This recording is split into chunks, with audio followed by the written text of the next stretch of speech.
check and see if people. Oh, yeah, I just sent out a message. All right. Hello, everyone. Welcome to our October. I know it's November. It is no, like time just feels like What is time? I don't know. I don't have an answer. It feels like it's happening all at once, but then going very slowly. It both feels like, oh my gosh, where'd the year go? But oh my gosh, the day is dragging. I don't know. I'm very ambivalent, very ambivalent. But we are here with Dawnie Walton for the author chat for our October read, which was, we all been saying Opal and Nev because that's like the short version, but it is the Oh final yeah. revival of Opal and Nev. And if I was better prepared, I would put screenshots up of the syllabus that we created for it that was done. Oh, was it done by Morgan? I think it was done by Morgan. I think Morgan did the syllabus for this read. And I will say, I bought the book. One day, maybe whenever this pandemic endemic ends, maybe I'll get my book autographed. But I listened to this on Audible. Oh. I got my whole life on audiobook. It was like a musical documentary. It was like just like I was there. We were just talking. I used to live in New York. I used to work in the music industry. So a lot of the notes and the nods, I was like, I got this is real life. Oh, Many I of us love in the it. book club were like, I'm sure all the interviews you've done, everyone has said they had to Google because they thought Opal and Nev were real people. And they went looking, particularly for Opal. Everybody went to see what does Opal look like in real life because Yeah. it was just such a vivid portrayal that you forget that it's a fiction read. So, I get that a lot and it's a huge compliment. It means I guess I did my research. okay. And I love that you listened on audio. People are really loving the audio. I was so excited when I found out it was going to be multiple narrators, like a full cast. And I think it turned out really fun. Yeah. Well, that leads me right into our first question because it was Mhm. like the general consensus over and over and over again is like nobody believed that this was a fiction story. Everyone thought that these were real life people. So let's start with what was your research process for Opal and Ned? So I basically, all the characters kind of have the DNA of different real people in them. And for Opal, it was three main real women that I was thinking about, although there were bits and pieces of like Nina Simone in her for her political sensibility. There was, of course, a little Tina Turner in her. But the three main ones were Grace Jones for her style and kind of being a little weird and very bold.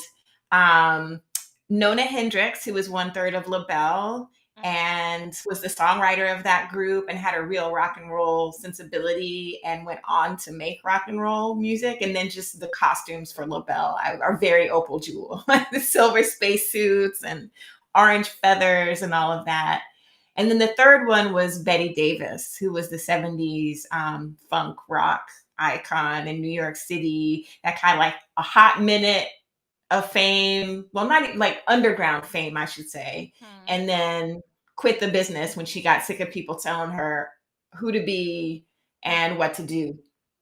And so thinking about those three women, and I honestly, like, I went onto YouTube and watched old interviews. Went into archives of the New York Times and read reviews, looked at Billboard charts, looked at photography. Photography was a real rich resource for me in sort of looking at the images of these women and how those images were, put out into the world and how they were portrayed and how their labels were putting them out there.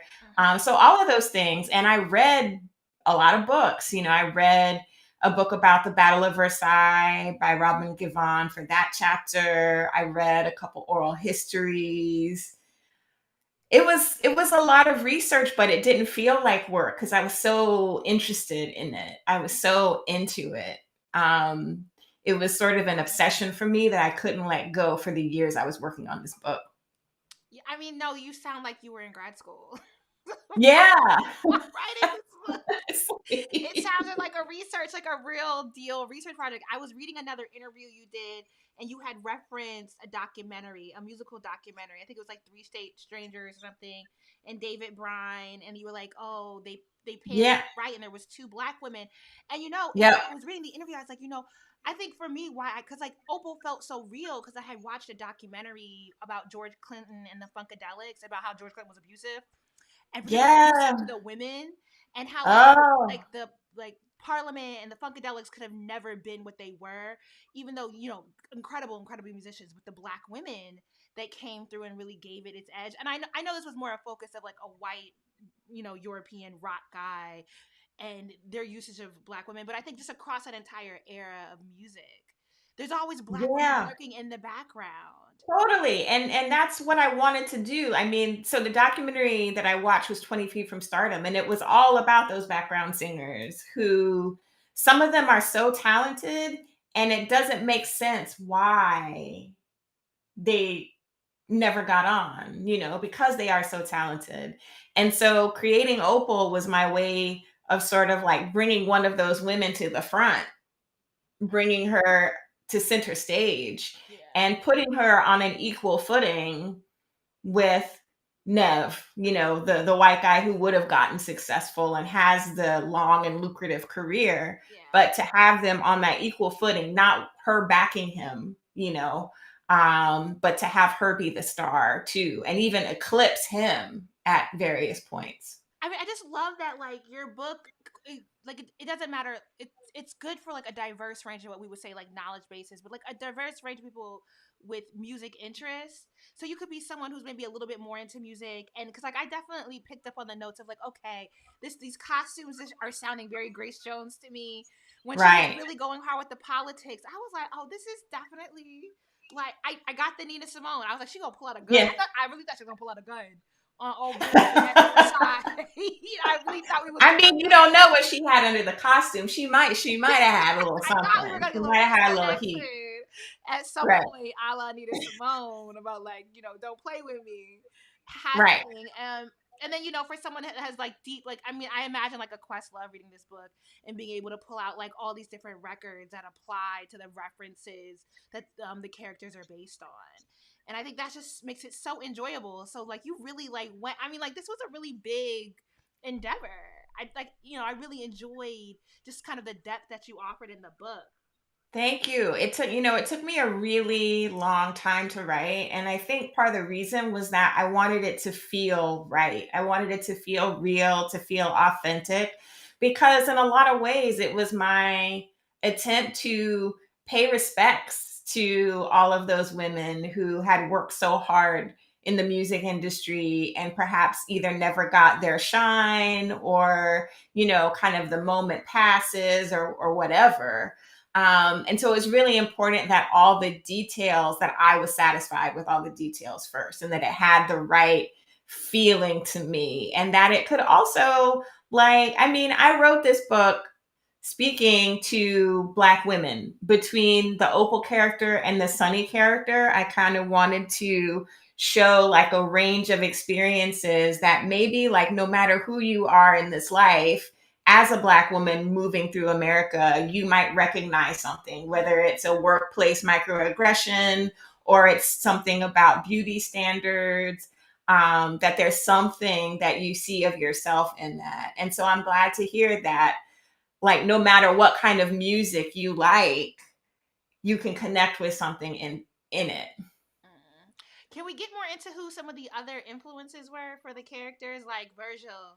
Is it Lefleur? Yeah. Oh, So yeah, Virgil, I was thinking very much about Andre Leon okay, Talley. yeah. Yeah, from Vogue magazine. Um, there was a lot of ALT in Virgil. He speaks, of course, ALT speaks fluent French, and has a certain uh, elegance and kind of imperial kind of attitude. So Hmm. that was completely Virgil. Um, with Nev, there wasn't like one person, but it was more like thinking about white men in rock who have had these really, they've been allowed to have these very long careers in which they're kind of chameleons, like they're allowed to change and experiment. They're never really questioned on that, and they continue to have this kind of long success. And then so I was thinking about that concept of the chameleon and what that would mean for somebody's soul, really, to be like changeable like that and to kind of move where the wind blows. So that was kind of the inspiration for Nev. About Bob Highs. Yeah. Oh, Bob Pies. Yeah, Bob Pies was, I was thinking a lot about Sir George Martin, who was the Beatles producer. Hmm. Again, a very elegant, seemingly square, like, wore suits to the studio and was very kind of posh to be working in the music industry. So there was a bit of that in him. Yeah. Yeah, and then like the publicist Lizzie Harris. Oh, who was the publicist in like the early 2000s in New York? That was just Whew. everywhere. Like I could see the girl's face, and I cannot for the life of me remember the name. And that's who was There were a in the front. few. There were a few. The publicists, the PR people, especially in music, they are they are tough. They were, I mean, working in entertainment journalism, I don't know. It was interesting always to deal with them. They could either be really, really nice and accommodating to you if you worked at the right place, or just complete, just walls between you and what you need to get, or what, so yeah. So this has so much music. Obviously, it's a musical centered book. So, and you clearly had a very thorough process in writing the book. So I imagine you were listening to a lot of music. What was I that was, but process the like? funny thing is, yeah, is that I can't listen to music when I'm writing. Like I Mm, need total silence when I'm writing. So no TV, no sound, nothing, because I'm very easily distracted. And because I like music so much, I can't focus on what I'm doing enough. But I would when I was doing chores around the house, or in moments when I was stuck in the story and trying to be inspired again. I definitely was listening to not only the artists that I mentioned that influenced Opal, but I was also listening to artists who I thought might have loved Opal and mm. Nev and have been influenced by them. So listening to Janelle Monáe, listening to Beyonce, listening to oh gosh, um, there's a band that I'm thinking of, the Noisettes, out of the UK. All of that. Listening to also to some of the music from the 70s that was big at the time and kind of weird and different. Listening to, David Bowie, listening to some a little punk music, and some also listening to the music that was kind of formative to me when I was growing up Mm. in the 90s. So everything from, Queen Latifah to Nirvana, like all of those things were helpful to me and kind of helped me get in the right spirit, the right mood, the right headspace. Yeah, that's so dope. I really think this book would like. This is like a good book as part of y'all marketing. Y'all could have put out a playlist. Y'all could have did like an Apple Music, Spotify playlist for this There book. is a playlist that I made. Oh, there There is. is. It's on Spotify. Okay. So yeah, if you search for it, but make sure it's the one that I made. Okay. Um, I was thinking about this. that's like the official one. Let me Google it now. Spotify Yeah. playlist. Yeah. But I've been real flattered though, because a lot of people who've read the book and loved it have done their own playlists, and I love listening to those. And somebody took the time to make a playlist out of every single artist that's referenced in the book. Yeah. And I was like, wow, that's dope. I'm very flattered by that. I'll have to look it up. I found yours on Spotify and I have it saved. And I definitely see the Cool. Monet at the top. Yep. We didn't get the reference for, is his name Jimmy? Jimmy. um, Jimmy, who is, of course, Opal's lover and Sonny's father, who's killed at the concert that puts Opal and Nev on the map. I was thinking mostly about jazz musicians. No one in particular, but thinking about men who were on the jazz scene and they had a particular way of speaking. I was thinking kind of honestly about Miles Davis was one, Mm, who had a bit of a rasp to his voice and really had no tolerance for, any kind of nonsense, and was very clear about who he was and what he came to do, and often made the people around them a little bit uncomfortable, but massively talented, massively innovative, um, mm. and just had that kind of attitude where it's like, not taking any mess. That was Jimmy. Yeah, yeah, he definitely reminded me of like studio musicians. Like very Yeah. respected, like a man of few words. He Yes. spoke, he Man, if that's exactly right. you got Yep. He goes in, loves the music, but also give me my check, it. you know? Very, And I, yeah, I love how yeah. you captured like a very specific era too. I think for me, when I was listening to the book, I kind of, I for some reason I wanted to put it further back, but I was like, wait, aren't they in the 80s? Of when they're going back through their career, but I'm like, you Yeah. have really good points of like the different, like, Nev's career starting out and what the environment would have been like in London, what it would have been like in New York during that era, what the show was like, and getting enough of the references that people can really pick up on the timeliness. Like, I think this would make a wonderful mini, like a mini series. I don't know if Oh. I I want to mean, see it as a film. I feel like it needs parts. that would be a dream. And I mean, that has been a lifelong dream to like write something that ends up on TV. So my fingers are crossed. And I also see it as, you know, I think it's like it would be difficult, I think, to write it as a movie, because there is so much that is going on in it. So Mhm. yeah, I mean, a TV show would be amazing. Do you have any like ideas about like who would be casted as what character? Like, do you have any Oh like no, but that?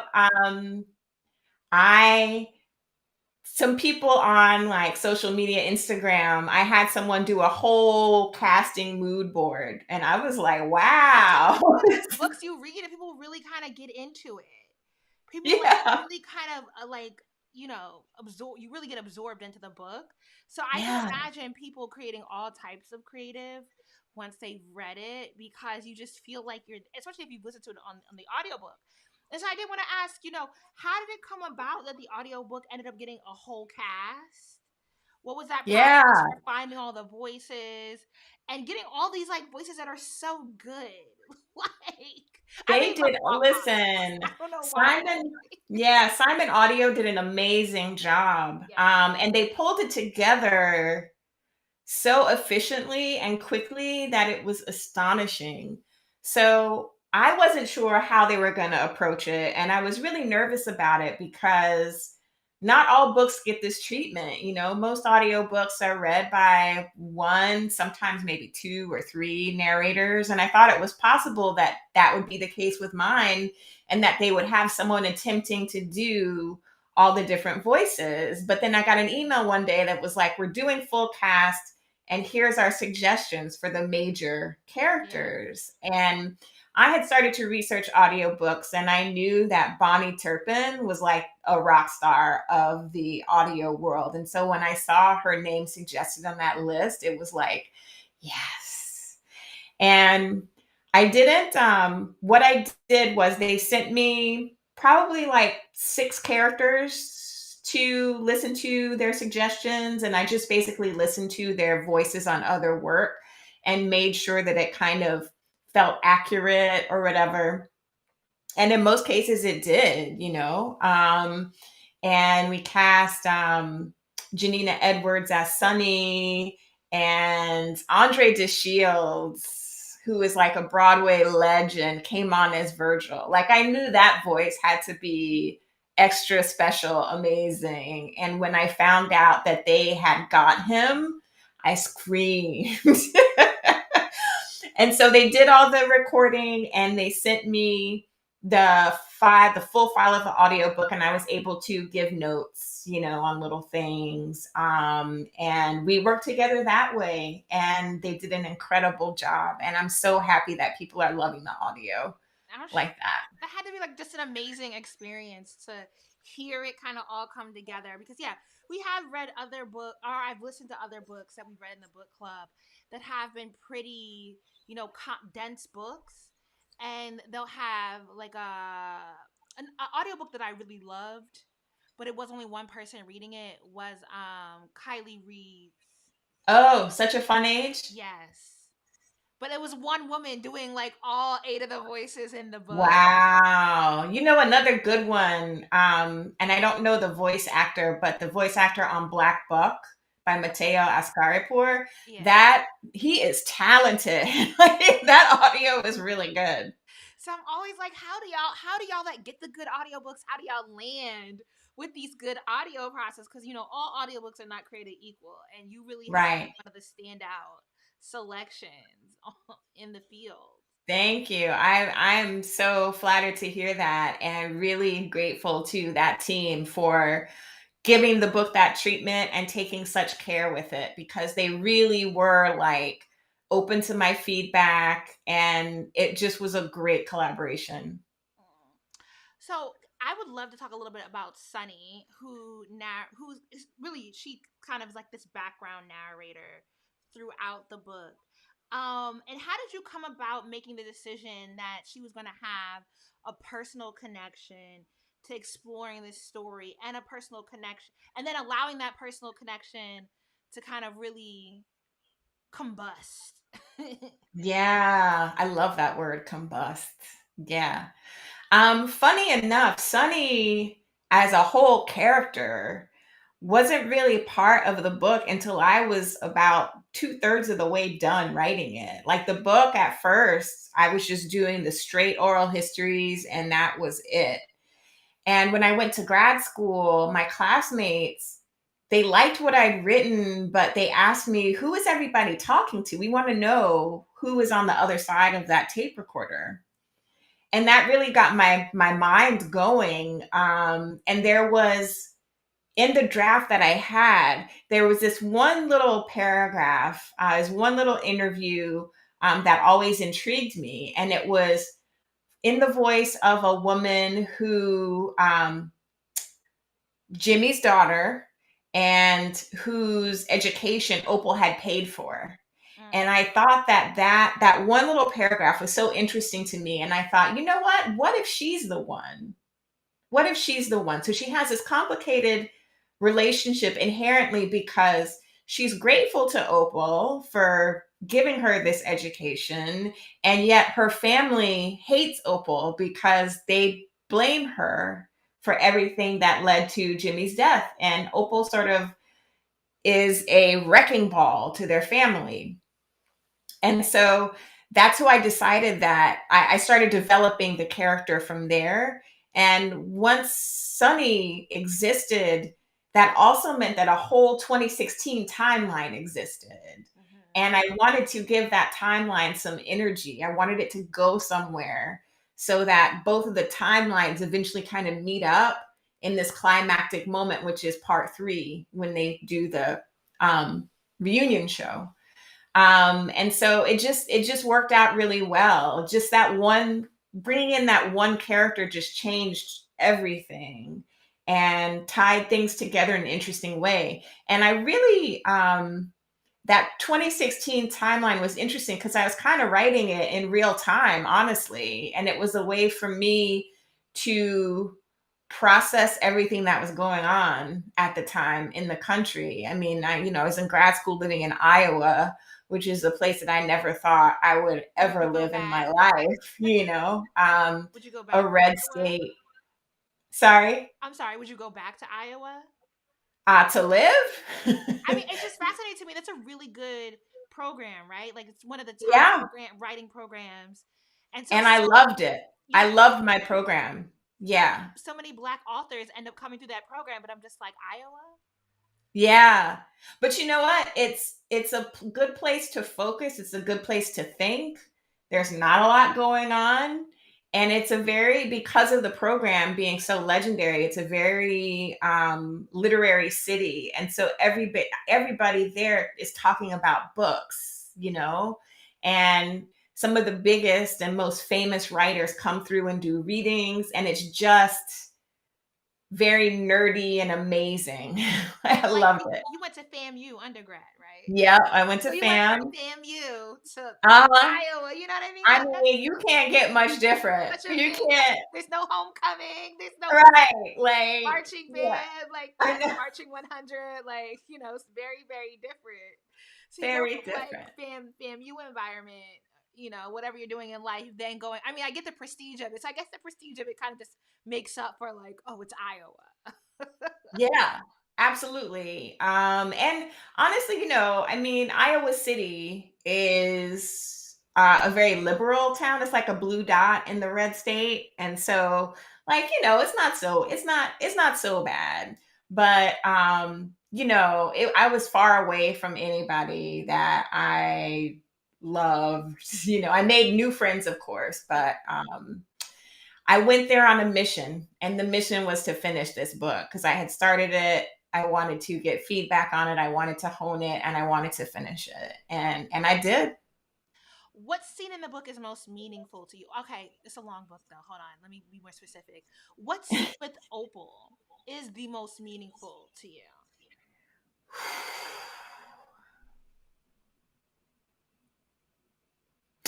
I think it's the scene for me when her facade begins to drop away, and that for me is the moment.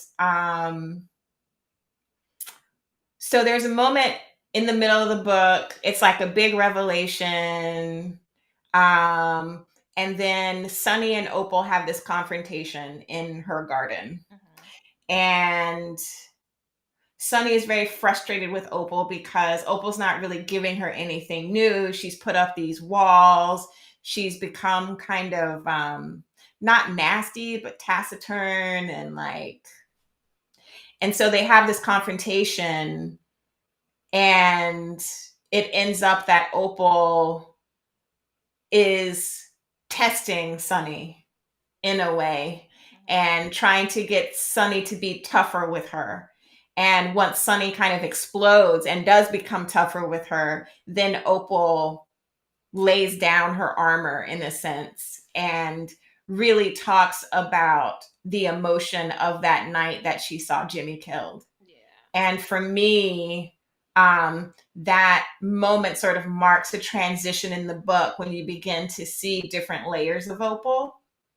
And it's not so much what she is projecting to the world, but who she actually is, Mm. which is oftentimes exhausted and vulnerable, and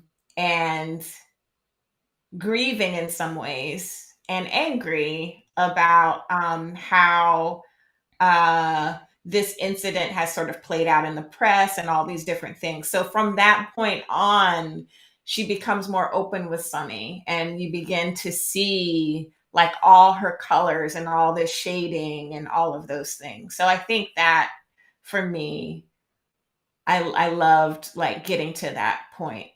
Yeah. I think I kind of did want. I wanted Opal to have like this standout performance moment. Yeah. But in reflecting on how she's you kind of weave in this like deep vulnerability especially when we get to the reunion show, when they're on tour, and like, all these, like, how is she supposed to carry all these things in life and then come out and be like, just, she's gonna, like, some of that trauma is gonna wear on her.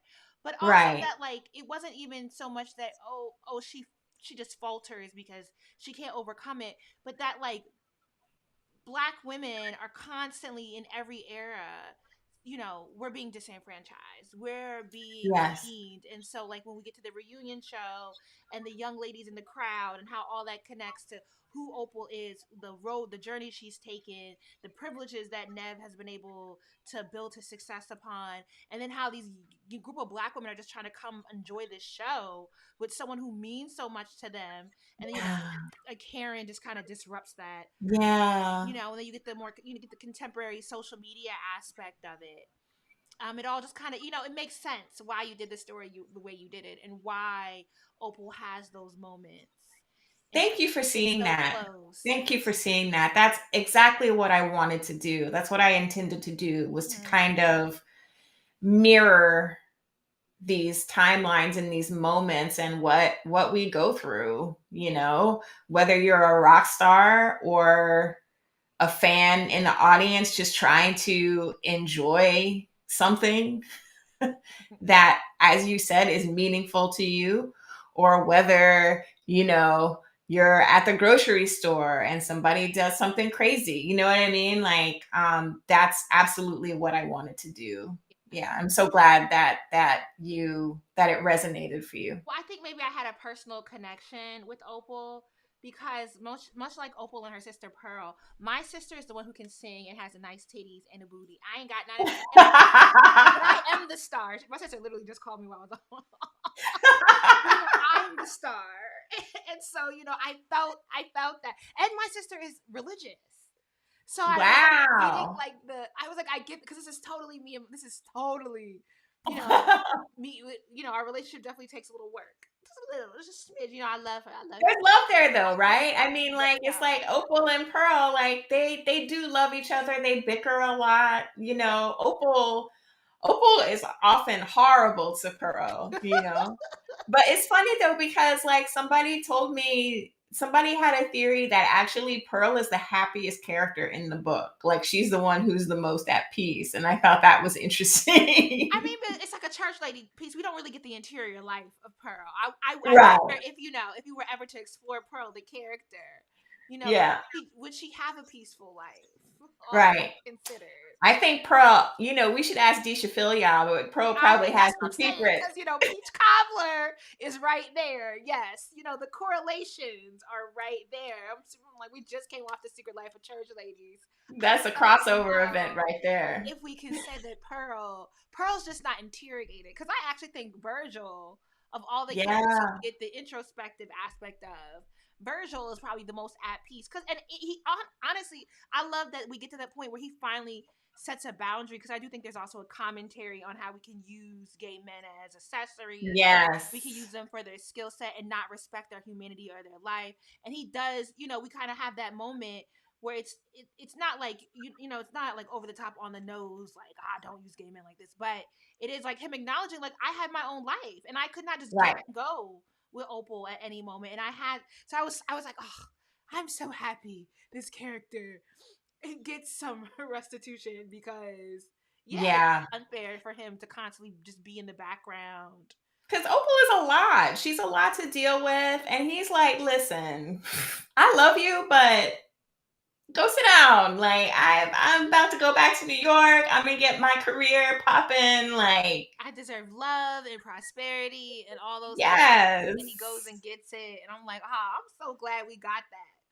I'm so glad we got that moment, because I was a little worried that Virgil Yeah. was just going to be a purse to Opal. And I was happy. Oh, yeah, no, I was very intentional that I wanted him to be a character that stands on his own, that you could see a whole spin-off book about Virgil's life, and I just loved writing their friendship, because I think that he's the one person who can check her, really, that she will really listen to. Like, Pearl tries to check her in her way, but it never really takes right away. But from Virgil. He will tell her and then defend her like crazy to anyone else, but he will tell her about herself. Is there a And I love modern? that. I'm sorry. Is there a modern rock star that Chet Bond is based off of? Not a modern one. They are based off of the Bond brothers are based off of Leonard Skinner, Okay. which was a 70s rock band from my hometown, Hmm. Jacksonville. So like Leonard Skinner are like legendary from there. And I just remember, I mean, they use Confederate iconography. I don't think they do anymore, but yeah, they used it all over on the t-shirts, on albums, like all this stuff. They did Sweet Home Alabama, and all these songs, Southern Man, like all these songs that were just like, as a black person, it was like, you know, a little, you raise an eyebrow. Mm. So that's who they were based off of. Yeah. Was Chet the one that spills the secret about Nev from that night? Yes. Okay, because it was like he's very much so giving me a Trumper Oh yeah, he's absolutely a vibe. trumper. Yeah. He was very much Yeah. so. Which one? Maybe not Roger Stone. Oh, I can't keep up with all the characters. Oh Trump. It was like yeah. specific people within that sort of cauldron that I was thinking of because he was just so cocky and so assured of himself, and like, yeah, we did this and yeah, that happened, but no, Oh right. Yeah. I mean, like if you think about modern people, I didn't really think about this at the time, but like Kid Rock or like he's one of these Trump people and Confederate flag, even though he is not even from the South. Like, yeah, yeah. you Okay. know the type. Yes, I mean, obviously, there were plenty of references that came about in listening to the audiobook about who this character kind of correlates to because it was so specific. Wow. Now that you've gotten your first book published and out, and it just had such a great response, are you working on another book? Do you have other books in the pipeline? I'm trying. It's hard. Like it's been real hard to get back into a writing headspace. And I have these maybe 40, 50 pages that I've been working on and trying to move it forward. But I'm not quite sure what it is yet. And I'm not the kind of writer who outlines everything to death. I like to keep things open and see what surprises happen because that was actually very helpful to keep things open with Opal and Nev. So that's just my preferred style. So it's really kind of learning about the characters and who they are. But I think it's gonna be a book about friendship over decades, um, and seeing how those friendships change under pressure and under different life circumstances. And that's all I know right now. Mm. You know as much as I do. You know, I'm excited to hear about it whenever it drops. No, but I mean, I've said this a million and one times. This was such a great read, and I could tell it really was a labor of love because you poured so Thank much you. into this book. So I really hope that somebody picks this up. I'm surprised it hasn't been optioned yet. But I mean, I think you're close. I think it's on. We're gonna see a variety news story come up in the next couple of months about this book. I will let you know It's if it so good, happens. so good. So Thank you. my last question is: do you have any books that have been a favorite of yours in the past year or so, or a book that you always have to recommend? Oh, in the past year or so, so anybody who loved this book and likes nonfiction, I always recommend a book called Black Diamond Queens by Maureen Mann. Mm. And it is a book about Black women, African American women's contributions to rock and roll. And I learned so much reading that book. And there were funny moments and there were enraging moments. And you just dig a little deeper on LaBelle and Tina Turner and Betty Davis and a lot of these women that I mentioned, as well as several other figures that I'd never heard of before. So that was a great read. I loved I love Secret Lives of Church Ladies, as everybody did. That was a great one. Um, and let's see. Oh, A Little Devil in America by Hanif Abdurraqib, Yes, which is an I have essay that book. collection. I have it. It's so good. It's so, so, so good. Yeah. Yeah, that was good. Um, Milk, Blood, Heat, which is a short story collection by Dontiel Moniz about really about black and brown girls growing up in Florida. Really great collection.